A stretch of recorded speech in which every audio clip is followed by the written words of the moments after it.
like the video, or else. So I just finished the second episode of Moonknight, and oh boy, do I have some thoughts.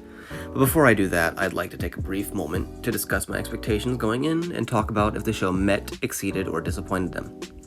I've read very few Moonknight comics in my life, and I was introduced to the character in one of the Ultimate Spider-Man comics, so I'm not exactly an expert on him, but I do know enough about the character as well as how Marvel likes to make movies and shows to know that this series already has some major flaws that I hope can be course corrected, but knowing Marvel, I highly doubt that.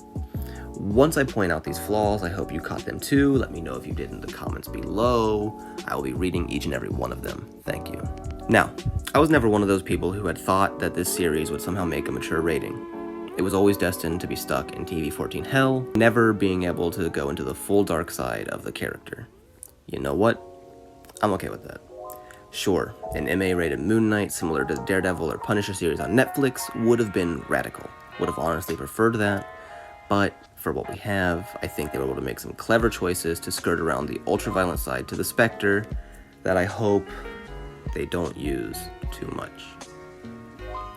You see, the story in the first episode revolves around Stephen Grant, gift shop man, being scared and confused for most of the episode while his split personality and avatar to the Khonshu, Mark Spector, has his own job in secret that ends up making Stephen's life worse. He misses a date, loses his job, almost dies several times, and actually, you know what? Let's back it up. Let's take a look at that scene. Before the car chase, Stephen wakes up in the middle of a grass field with a dislocated jaw. He stumbles into town and is attacked by a cult led by Mr. Glasscrocs.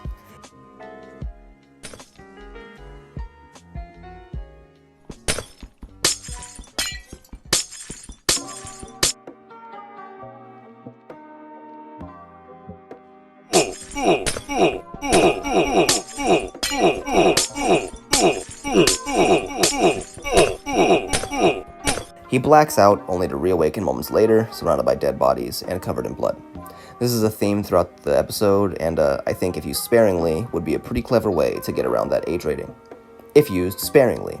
I can so easily seeing Marvel be like, well, to make the show edgy, we'll just constantly imply brutal violence. The same thing happens at the end of the episode too, where he's fighting a jackal and it only shows the aftermath with the destroyed bathroom and maybe the final punch. Apart from that though, the first episode was very solid. I did find it weird that there wasn't any blood at all on Killer Croc over here, especially since he was walking on literal broken glass. Like, I don't expect The Shining, but come on, guys. A little bit of blood on his toes wouldn't hurt. No cuts at all? No? Whatever. You see, the second episode, though, is where I have a few more gripes. The biggest one is probably that they do that stupid Marvel thing, where they just can't seem to stop doing, where they shit on the source material for a joke, like, ugh, this costume is bullshit. Who wants to wear spandex? Everything. Spandex. Or, Steven, what the hell are we wearing? But no, she said I needed a suit. Yeah, the ceremonial armor from Khonshu's temple, not Psycho Colonel. This one especially irks me because in the comics, Moonknight gets this suit as a representation of, and I'm stealing from Godzillamendoza here, so check him out for that. Represents his growth into a more respectable crime fighter. But no, a throwaway Colonel Sanders joke works too. Why not? I mean, they really need to stop doing this. It pisses me off every time. They did it in Captain America. They did it in the X-Men. They did it in Logan. They're doing it here. It's a humiliation kink, and I don't like it. Marvel, are you okay? Do you need somebody to check on you? What is it with you when it comes to shitting on your comics? They're like, yeah, haha, it's for kids, guys. Yeah, comics are for kids, right? We're so in touch. Please buy our tickets. You see, the second episode, in fairness, it doesn't do the cut to black implied violence like in the first episode, though, which gives me some optimism that they will not, that they will use it sparingly. But let's be honest. Let's see, anything else of note, anything else of, oh yeah. I hate the villain. This guy right here, don't like him. Not in the way you're supposed to not like a villain. I find him boring. I don't know if it'll be more in depth with the character or not, but, right now, I really hope he's like most rogues galleries for Moonknight, where he dies really early, and the rest of the series about other Moon Knight gigs, but no, I can already see what's gonna happen. The first season is all about stopping the freeing of the bad god who wants the child murder, and then Mark and Steven both realize that they want/need to serve Khonshu forever because, like it or not, he's the best man for the job, and no one else can handle the burden of protecting Gotham. I mean, in the second season, we'll pick up with what I actually want, with him actually, like, fighting mystical jobs and fucking up little goblin critters, but I bet they'll still fuck it up somehow. Am I being negative? I feel like I'm being negative. I don't hate the series so far. In fact, I really liked that Steven and Mark have completely different accents, and the actor does a very, very good job at playing two completely different people living in one body.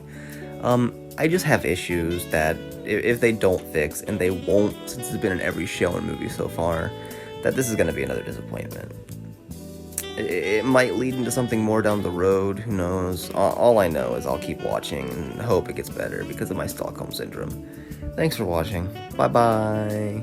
Uh-oh, bonus! Woo, woo, woo! You see, there are a couple of things that I actually forgot. I don't like the CG. The CG in most of it looked bad. I didn't like Khonshu when he showed up in that bus scene where, there's probably a clip on screen, so I don't need to elaborate any further. The Jackal, both times we see them, looks like a fucking Scooby-Doo monster. And overall, I hope the CG gets better, or they use it in, like, nighttime, because it just does not look good during the day or in full lighting.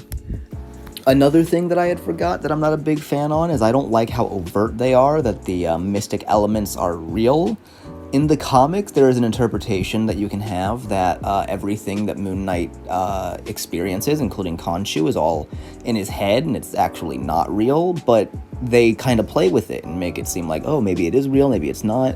And I liked that in the comics, but it seems in this show they're going a completely different route because, well, as far as I can tell, the suit's real. He summons the suit out of thin air, and people see it, people react to it, so it's not exactly like that's fake. And it seems like the main bad guy has superpowers from the Egyptian gods, and I kind of wish that they downplayed it a little more and made it seem like it could all be a part of his imagination, but it seems like they're going a different route, and I'm not quite sure if I like it yet.